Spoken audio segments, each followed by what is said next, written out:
Welcome to the You on the Camino de Santiago podcast, Season 5. This podcast is for and about people getting ready for their first ever pilgrimage on the Camino de Santiago in Spain, France, and Portugal.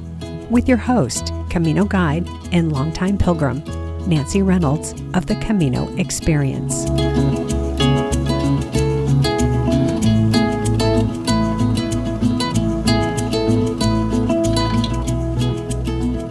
Hello and welcome back to Season 5 of the podcast. Nancy here, happy to be back with you after a 2-month break that I took after wrapping up Season 4 of the podcast. You may be wondering why I take these breaks, and yes, I do know that some of my listeners really miss the weekly episodes during these breaks, but I need that time to focus on other aspects of my Camino business. So let me share with you what I'm going to cover in this first episode of Season 5. I'm going to start by giving you an update on the things I've been working on, as they are all for you. And then I'm going to give you a preview of what's to come in this season. See, I haven't been hanging out alone these past 2 months. Oh no, I've been talking with pilgrims a lot. As usual, I've been talking with pilgrims before they go walk the Camino, as part of the Camino coaching I offer and the Getting Started groups I lead. But now I've also been talking with pilgrims who have already completed a pilgrimage. Who have I been talking to? I'm so excited about this. So far, I've interviewed 14 pilgrims for the podcast about their experiences on the Camino. 10 of these pilgrims you know from previous episodes, and then there are 4 you haven't yet met. After all these conversations, I've started to wonder something. You may have seen it in the title for this episode. It's this: should walking the Camino come with a warning label? So for the bulk of this episode, we're going to explore that question, and I'm going to share with you 5 ideas or strategies for how to prepare mentally and emotionally for walking the Camino. Well, we have lots of ground to cover in this episode, and I am eager to get going. First, though, I want to say a giant thank you to you, my listeners. This podcast started 2 years ago as a passion project, and since then it has grown into a valuable planning resource and a source of inspiration for first-time pilgrims. That's what I hear from you. I wouldn't still be here if it weren't for you.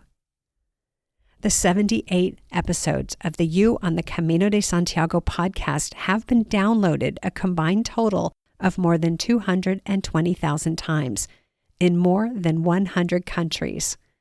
I want to give a shout out to the top 4 countries, the US, Canada, Australia, and the United Kingdom. Well, I wasn't surprised by that top 4 list, by the way, because those are all primarily English-speaking countries. But let me share with you some of the other countries from which future pilgrims are tuning in and give them a shout out too. New Zealand, Ireland, Spain, the Netherlands, Sweden, Taiwan, South Africa, the Philippines, Belgium, Denmark, Norway, Germany, France, Portugal, the Czech Republic, Israel, Mexico, Singapore, Iceland, Italy, Finland, Latvia, Malaysia, Colombia, Poland, Switzerland, Japan, Indonesia, Brazil, Georgia, Turkey, South Korea, Croatia, Slovakia, Estonia, Ukraine, Malta, Guam, Thailand, Greece, United Arab Emirates, India, Puerto Rico, Romania, and Lebanon. We truly are a global community of pilgrims, aren't we? Thanks again for tuning in, and thank you to all of you who have taken the time to send me a message of gratitude and encouragement. I appreciate you all. So now let me share with you what I've been working on for you. It's a short update, and then we will get to the preview of Season 5. As I think you know, twice a year I lead groups on the Camino Frances route, starting in Saint-Jean-Pied-du-Port. I had a fabulous group of 9 first-time pilgrims in May this year, and I have another group of 10 starting the middle of September. So I've been super busy getting ready for and with that group, and we are all in serious countdown mode. At the same time, I've been getting things set up for my 2025 groups, and registration is now open for the group that starts in Saint-Jean-Pied-du-Port in May 2025. As this episode is releasing, I have only 4 spots left for that group. We are meeting for the first time as a group this week on Thursday, August 15th, California time, to begin to envision what each pilgrim wants for their own unique Camino experience. On that call, we will also answer the question of how long will it take to walk the Camino Frances? Not generically, but specifically, how long of a pilgrimage does each person want? Now, I know this is short notice, but if you've been thinking of joining my May 2025 group, and if you want to catch that first group call, hit pause on your podcast player, hop over to email, and send me a message at nancy@thecaminoexperience.com. If you're thinking further out and may want to walk with me in September 2025, let me know that as well. I will start early registration for that group the first week of October, and the first 10 people on the early registration waitlist get first grab at the 10 spots in that group. And let me also say that my Getting Started groups are not just for first-time pilgrims and not just for people who plan to walk all the way to Santiago. If you have already walked part of a Camino route and now want to walk from Saint-Jean-Pied-du-Port for the first time, or if you are truly a first-timer, but you want to walk part of the Frances route starting in Saint-Jean, you are welcome in my groups. I also have links in the show notes so you can go to my website and let me know you're interested in one of those groups. Last thing before we get to the Season 5 preview, I've also brought back my DIY Plus Camino Planning Program, and you will hear more about that in future episodes. If you want to learn more now, go to my website, thecaminoexperience.com, and look for the DIY Camino on the homepage menu. Better yet, follow the link on the website or in the show notes to get on my email list, and then you will be the first to hear about everything I offer to support pilgrims on the Camino de Santiago. Now, let's talk about Season 5 of the podcast. After all the wonderful and inspiring conversations I had in Season 4, I was quite eager to reconnect with people and hear how their pilgrimages went. But the thing is, I have to be patient because some of my guests haven't even walked yet, meaning they are due to walk this fall. For example, Adam from Season 4, Episode 17, will be walking the Portuguese route in early September. As fate would have it, he and I will be in Santiago on the same day, and I'm looking forward to meeting him in person before I go to Saint-Jean-Pied-du-Port to meet up with my September Camino Experience group. I've already invited Adam to come back and share his experiences, so that should be coming toward the end of the season. I've also invited U.S. veteran Paul from Season 4, Episode 19 to come back on the show. He will be walking in late September into early October with Warriors on the Way, so his After the Camino episode is down the road too. Roger from Season 4, Episode 15 just reached Santiago last week, so of course I need to be patient and give him some time before I reach out to schedule an After the Camino conversation. There are no guarantees on any of these gentlemen, but I do hope you'll get to hear their stories. Here's what I do know though. You will be hearing from John, who walked the Portuguese route with his teenage son, from Cinda, who walked the Frances route using a walker due to limitations from her spinal injuries and brain aneurysm. You'll hear from Kate from Australia, who walked the Frances route all the way to Fistera and Muxia, and then went back to Sarria to walk from there to Santiago with her parents. Josh, who made a last-minute decision to walk the Camino Frances and then was on a plane 3.5 weeks later. You'll hear from Nydia, who had plans to walk part of the Frances route with a friend in honor of her grandson, who hadn't eaten solid food for 9 years. And you'll hear from Joycelyn, who was the friend Nydia walked with. You're going to hear from Melissa, who wanted to reclaim the badass version of herself who she remembered from her 20s. You'll hear from Danielle, who had the honor of carrying Tracy's backpack. And I also got to talk with Fiona, who walked the Camino Frances with her friend Dawn, and then went back to walk the Portuguese route with her dad. I've also talked with Nisi, so you'll hear from her. She's the one who had planned a giant pilgrimage from Le Puy, France, to Santiago de Compostela after a startling recovery from the symptoms of multiple sclerosis. And you'll hear from Chad, who you've heard from twice already, both before and after his pilgrimage on the Frances route. Chad completed 2 additional pilgrimages this year, and he, get this, randomly met Nisi on his last day walking into Santiago de Compostela. The other 3 that make up the first 14 conversations will all be new to you. There's Kurt and another John, who both walked the Camino Frances, who used my Camino Frances Getting Started audio guide to prepare for their pilgrimages, and who I unexpectedly got to meet on the trail. And you'll hear from Rich, a podcast listener who has been an email buddy of mine for months, and he walked the Camino Frances. That's quite a lineup, yes? I've got the full list as well as their respective first episodes in the show notes in case you want to go back and re-listen to their before interviews. You are going to hear some amazing stories of perseverance, courage, determination, adventure, and community. Stories of shared meals, life-changing conversations, and new friendships, trail-tested and built to last. You're also going to hear that things didn't always go as planned. In fact, sometimes things went completely sideways.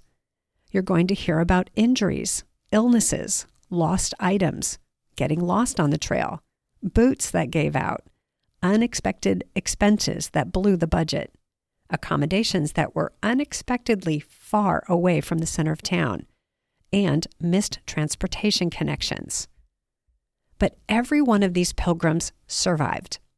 And you may be surprised to hear how these, what we would call bad experiences, look in hindsight. Some of these pilgrims are even dreaming of their next pilgrimage on one of the Camino routes. In each of these interviews, I asked different questions and mostly let the conversation go where it wanted to go. So just like the experiences on the Camino, no 2 conversations are the same. For some, our conversation was a chance to process what they went through, to tell the stories for the first time to someone who really wanted to hear all the details. Interviews that were scheduled to go for an hour often stretched much longer, so you may get in some longer training walks with this season. I hope you enjoy these conversations as much as I did. It is these conversations that has prompted me to start this season with the topic of if walking the Camino should come with a warning label. Every pilgrim's life was touched or changed in unexpected ways. Walking the Camino can be a bit, I'll say disruptive. Is that a good thing or a bad thing? I'll let you decide. So let's talk now about the warning label, if there were to be one, for a pilgrimage on the Camino de Santiago. In this season, you are going to hear that a lot of things didn't go as expected or planned. I am going to go to the darker side here and talk about some of the things that could go wrong.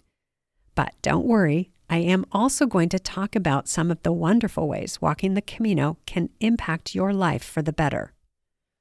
And then I will share my 5 ideas or strategies for how to mitigate some of the risks and at the same time set yourself up for a successful integration of those big ticket impacts. I'm going to start by talking about some of the physical risks of walking the Camino, and then I'll talk about some emotional, mental, and spiritual risks.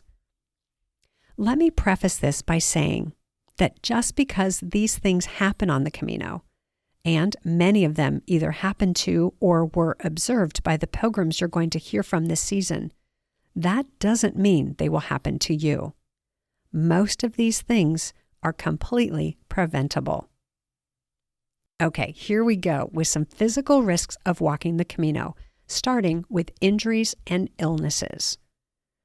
Common injuries include blisters, of course, and tendinitis, shin splints, stress fractures, Achilles problems, plantar fasciitis, and even broken bones and head injuries from falls on wet, slippery trails. How do you prevent injuries? 3 ways. By training or conditioning your body before you leave home, by watching where you're walking when on the trail, and by paying close attention to your body's reaction to your daily walking regimen when you are on the Camino. Training or conditioning means walking, building your muscles by strength training, stretching before and after your walks, and resting to allow your body to recover from exertion. An ideal training plan would have you building up to longer walks over time as well, and walking with your Camino backpack or day pack eventually loaded up to the weight you will carry on the Camino. Just those things, just training and conditioning, could make the difference between an injury-free Camino or an injury-filled Camino. Next, watching where you're walking means being aware of the terrain and slowing down when the path is uneven, rocky, or slippery. Paying attention to your body means moderating your pace so you don't strain something, continuing to stretch during and after each day's walk, stopping to attend to problem areas as they make themselves known, knowing your physical limits so you don't walk too far or too fast each day, and taking rest days or walking shorter days when your body needs a break.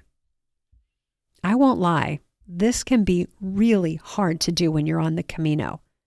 Pilgrims very quickly get into the flow of the trail, and it can be hard to step off to care for a problem area. But if you don't, you risk a greater injury that could sideline you for days or weeks, or worse, bring your pilgrimage to an early end. Wait until you hear what happened to Nisi. That will put this into perspective for you. The next category of physical risks is illnesses. People do get sick on the Camino, just like anywhere. Some Camino-specific illnesses include dehydration, heat stroke, what's called the Camino cough, and stomach problems from contaminated water, which is rare, by the way. And then there are the old standbys, COVID, the common cold, and the flu. Further, if you have any pre-existing conditions, those can flare up as well due to the stress and strain of walking the Camino. I'll also add hypothermia to the illness category, which is a risk in colder weather and at any time of year going over a mountain pass. If you were to get injured or sick on the Camino, you could end up sitting still in one place for a few days or longer while you recover. If that were to happen, you may have to pay for a hotel or private room, which can have an impact if you're on a budget. If you have to sit still for a bit and you have limited time for your pilgrimage, you may have to skip parts of the trail and jump ahead to get back on schedule. Worst case scenario, when an injury or illness is severe enough, some pilgrims have to withdraw entirely and return home early. You could also be faced with pharmaceutical and medical expenses. Even if you have travel insurance and will eventually be reimbursed for your expenses, you may be required to pay for some services up front. and that could also mess with your budget. Many illnesses are also preventable. With a keen awareness of the weather and trail conditions, with proper clothing and proper water and electrolyte management, you can prevent hypothermia, dehydration, and heat stroke. Common sense hygiene practices like washing your hands frequently and covering your mouth when you cough can help to prevent collecting and spreading the germs that cause common ailments. What other risks do pilgrims face? A common fear is getting lost, which, when examined closely, could also be a fear of getting stuck out overnight or dying in the wilderness. That's a bit extreme, I know. For most pilgrims, the fear of getting lost is simply an aversion to having to walk any farther than is strictly necessary. And there's good news there. Because it is in no one's best interest for a pilgrim to become lost, the local people tend to keep an eye on us and will direct us back to the trail if we wander in the wrong direction. Also, there are several Camino apps with maps that will show you where you are relative to the trail. And last thing on this, pilgrims help each other. So don't hesitate to ask another pilgrim to walk with you or keep an eye on you if you are directionally challenged. Another risk of walking the Camino, of moving along from place to place and sleeping in a different town every night, is losing things or leaving behind valuable items. This happened to one of the pilgrims you'll hear from this season, not once, but 3 times. With practice, you will build a routine and a rhythm on the trail that will aid you in keeping track of things. And of course, you will need to be vigilant with your true valuables, like your phone, money, and passport, just as you would any time you travel. You are going to hear from a pilgrim whose boots failed, from pilgrims who had to pay for taxis to make up time, and about a pair of pilgrims who missed a train connection and ended up in the wrong city entirely. There is also a fear of not speaking the language and therefore not being able to find services like food and a place to stay. You're going to hear how that went for some of this season's pilgrims. Fortunately, I haven't interviewed anyone who experienced the next category of risks, which are things that are actual crimes like theft or physical or sexual assault. But these threats do exist in our world. Theft in particular is common in large European cities, and tourists and travelers are often the favored targets. Theft on the Camino is much less common, but we do still need to be vigilant with our valuables and do our part to prevent the opportunist thief from striking. That means keeping those valuables with you at all times, especially if you're staying in the albergues in shared dorms and using shared bathroom facilities. Physical assault is rare on the Camino. If you do witness or experience any kind of assault, it is important to report it to the local police or Guardia Civil. And a handy app to have on your phone is the Alert Cops app, which can pinpoint your location for emergency personnel and offer help in English. And then there is the worst case scenario, death. People do die on the Camino. Some may have been on that trajectory already, and it would have happened at that time regardless of where they were. But that's not the case for everyone who dies on the Camino. This year, I have heard of several deaths that were completely preventable. And you're going to hear from someone who was on the trail the same day and on the same stage as 2 pilgrims who didn't make it to their destination that day. Those were connected to the weather and were totally preventable. It reminds me to mention that walking the Camino is a rigorous and at times strenuous endeavor. You may want to consider scheduling a visit to your doctor for a comprehensive physical exam before taking on this challenge. And when you are on the trail, be aware especially when there is car traffic close by. For safety, walk on the left side of the road facing traffic so you can see vehicles coming and move out of the way if necessary. When crossing any road, go right back to your early years when you were taught to look both ways before crossing. And don't underestimate the power of your sense of hearing. Often you will hear vehicles before you see them, and that sense will help keep you safe. Okay, everyone feeling sunny and cheerful now? Well, this is a dose of reality. Will any of this happen to you? Maybe, maybe not.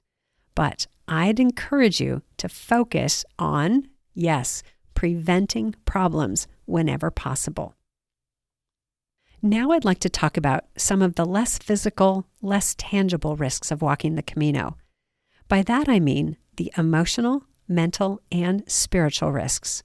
What goes on inside you that could test your perseverance, patience, and faith. In this category, I'm thinking of things like feeling alone, lonely, or homesick, feeling disappointed, disillusioned, discouraged, or overwhelmed, feeling mentally and emotionally exhausted, or feeling bored, or fill in the blank with whatever emotion tends to trip you up and make you want to quit when you're taking on something big in your life. Expect these emotions to come up. Or better yet, try not to be surprised when they do. Instead, know and trust that they are all part of the Camino experience. There are some other emotional, mental, and spiritual risks to walking the Camino. These are the things that many pilgrims talk about. The joy that comes from the freedom and simplicity of life on the Camino. Gratitude for those who helped and served them. Finding strength within. And feeling strong and empowered. And connecting with people from all over the world. There can be subtle changes that happen within a pilgrim as they make their way across Spain at the speed of walking, as they meet and connect with other pilgrims on a similar journey, as they share their stories and bear witness to the stories of others, and as they walk in silence through the Spanish countryside, alone with their thoughts and emotions. Some pilgrims find their lives completely shaken up by walking the Camino or disrupted. They discover a change in perspective, or maybe an attraction to a new lifestyle, or the sense that their lives are going to change and that they will need to do things differently. And then there's this thing pilgrims talk about called Camino magic. That's real, but it is a little difficult to pin down any singular definition of what that is. Will any of these shifts happen for you? Probably, but the degree to which they happen and the nature of the shifts will vary from person to person. Does everyone come home transformed? Does everyone have a fabulous, extraordinary, or life-changing experience on the Camino? No, of course not. Some people come home injured or ill or disillusioned. Some people give up and withdraw. Some realize a long walking pilgrimage isn't for them, and they just change their plans. Maybe you've heard the statistic that says that close to 500,000 pilgrims reach Santiago and receive the Compostela each year. Those numbers don't include all those people who started the Camino and didn't finish, those who became physically or emotionally exhausted and couldn't complete the journey, those who discovered this version of pilgrimage didn't suit them, those whose expectations weren't met and they couldn't adapt them on the fly. So, let me get to that warning label. In the most succinct way I can say it, here it is. Results are not guaranteed. You got that? Results are not guaranteed. It may go differently than you expect. It may blow away your expectations. or it may let you down. You may or may not finish what you started, or you may walk farther than you ever imagined possible. You may be completely transformed, or you may find yourself happily who you were when you started, or maybe unhappily who you were when you started. The thing is, no matter how much you plan and prepare for a pilgrimage on the Camino de Santiago, this is a full-on mystery tour. I don't think anyone really knows what the Camino is, at least not past the basic descriptions that we can all agree on. And definitely no one, including you, knows what your Camino experience has in store for you. So, let me get to my strategies for mitigating risks on the Camino so you can set yourself up for your own personal mystery tour. The first strategy is to get to know your expectations. We all have them. It would be impossible not to, with all the videos and books and movies and online accounts of other people's Camino experiences. If you get to know your expectations, you can begin to identify which ones are realistic and which ones are not, which ones are inherited or picked up from others, and which ones are all yours. You can take that a step further and ask yourself if you truly want what you are expecting, or if you'd like to expect and receive something else. You can also let go of the grip you have on ideas of what the Camino is or is not supposed to be, and instead shift to an attitude of expectancy. You can also discover what really matters to you when you are envisioning your Camino experience.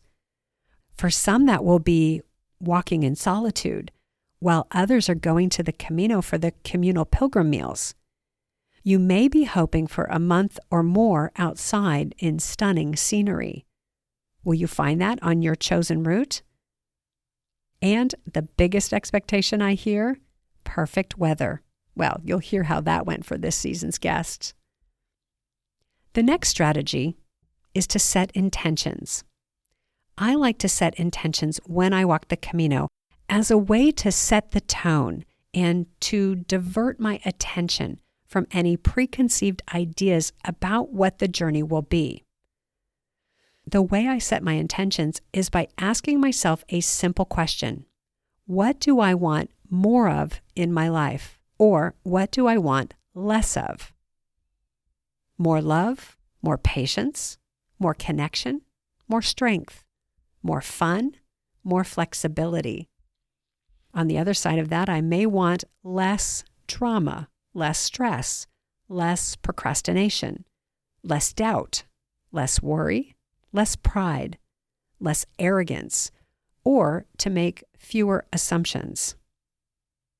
You could also set an intention to heal and find peace from a devastating loss, to build your faith by trusting God and the people who you meet on the way, to lighten or loosen up and take things as they come, to be a better friend or partner, to see the glass as half full rather than half empty.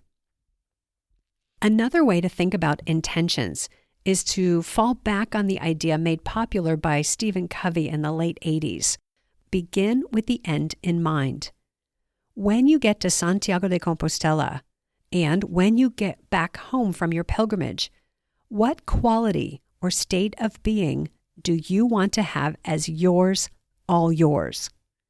What inner souvenir do you want to bring back with you? It helps, I find, to write down my intentions, say in the front of my journal, and to read them every day to remind myself what I said I wanted more or less of. That encourages me to bring that focus into the conversations I have with myself, with other pilgrims, and with those beautiful people who serve the pilgrims along the Camino routes. The last thing to say about setting intentions, I hope you're hearing in this that there is nothing wrong with you.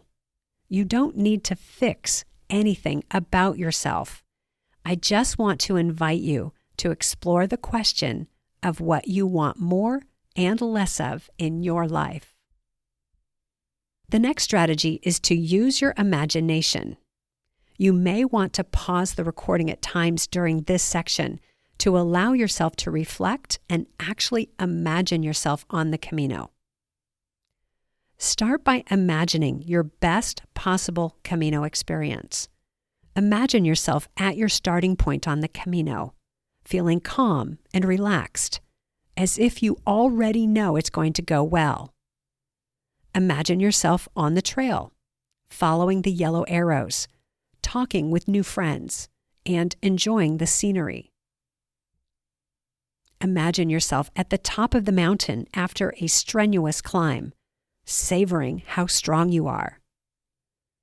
Imagine your arrival in Santiago de Compostela with you feeling strong and proud of your accomplishment and the connections you made on the trail.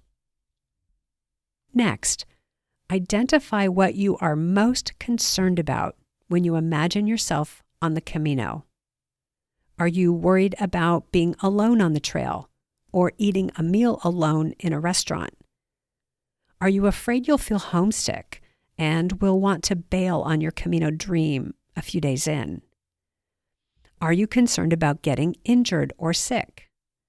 Or are you more worried about losing your trekking poles, boots, or worse, your passport and money? Or is your worst scenario missing your flight or train and getting stuck in the wrong city? Or is it something else? Take a moment to write down what you are most concerned about. And then I want you to imagine you are on the Camino or on the way to the Camino, and you see another pilgrim experiencing that thing you are most worried about. What would you say to that person? What help or assistance would you offer? How would you resolve the situation for that other pilgrim? Next, imagine that other pilgrim is you, and you are experiencing that thing you are most afraid of. What help or support do you need? Who is around you? And who can you ask for help? And now, perhaps the most important question of all. What could you have done to prevent this situation? After all this imagining, you may want to break out your journal, record your thoughts and emotions, and explore your ideas further. This leads me to the next strategy, and that is, know your role in all of this. So many of the problems pilgrims encounter on the Camino or on the way to the Camino are preventable. You want to prevent injuries? Train or condition your body for the rigors of walking the Camino before you leave home. Then, when you are on the trail, be aware of your surroundings and the terrain ahead. Check the weather forecast and plan accordingly. And, most important, put your safety first, above the drive to walk every step of your chosen route.